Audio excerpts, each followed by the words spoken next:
you ever wonder why we fall so hard for a good story? Even when a part of us knows it's probably not true. Well, that's what we're digging into today. That very human tug of war between the awesome, seductive magic of a huge idea and the quiet, kind of boring reality we actually have to live in. It's fantasy versus fact, and you might be surprised which one you're really betting on in your own life. Okay, let's just sit with this for a second. It's asking a pretty sharp question, right? Why were we all so obsessed with a doomsday prophecy, but we totally overlooked the people doing the essential, everyday stuff that actually keeps the lights on? The answer to that, well, it tells us a whole lot about what we think is valuable and why.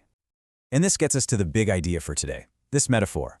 We date fantasies, but we have to marry reality. What does that mean? It means we love to flirt with these big, exciting, world-changing ideas. But when it's all said and done, we have to live with the quiet, consistent truth. We are absolute suckers for a story that feels bigger than us. Just think back to the global freakout over the 2012 Mayan apocalypse. It was the perfect story, wasn't it? It had ancient wisdom, a very specific end date, a little bit of cosmic mystery. It was an idea that was just so exciting, so dramatic, and incredibly thrilling to date. And this slide just lays it all out, doesn't it? On one side, you've got dating magic. It's exciting, it's simple, it doesn't ask much of you, low commitment. On the other side, marrying reality. Oof, it's mundane, it's complicated, it takes actual work, and its rewards are, well, they're quiet, they're steady. It's pretty easy to see the appeal of option one, right? Right, but here's the thing about fantasies. They don't last forever. So what happens when that amazing date with a magical idea has to face the cold, hard light of the next morning? And man, the buildup was a global thing.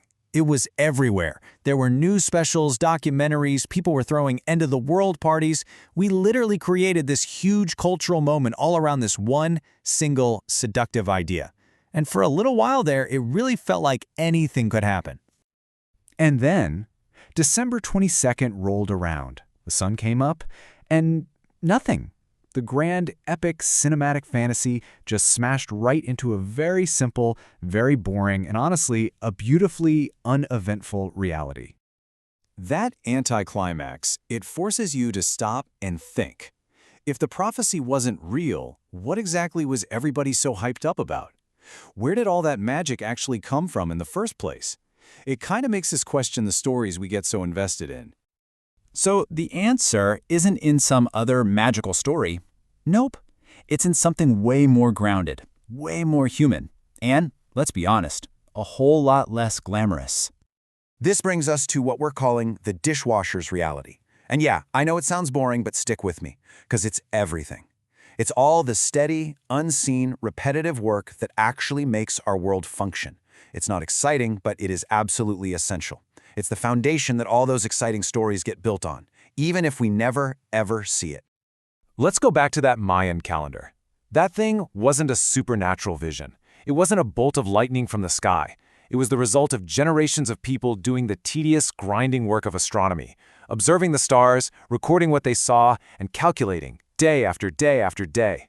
They were the ancient dishwashers of their time, doing the hard, repetitive work that led to a real, tangible result. So this all leads us to the most important part of this whole story, the choice. Are we going to keep dating fantasies, or are we actually willing to commit to something real?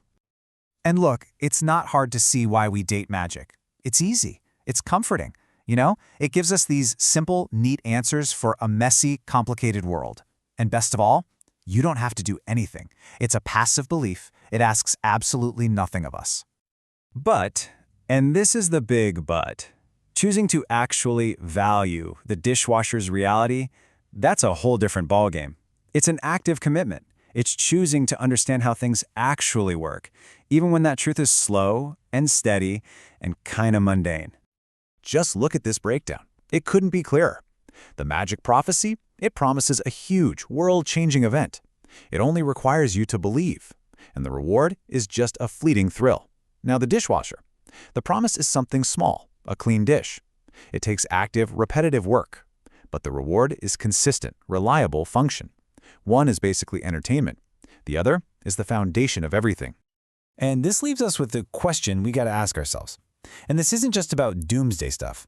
It's about dating the idea of a unicorn startup while ignoring the profitable local business down the street. It's about flirting with some get-rich-quick scheme instead of marrying the slow, steady reality of just investing consistently. So, in your own life, what magic are you dating? And what reality are you avoiding?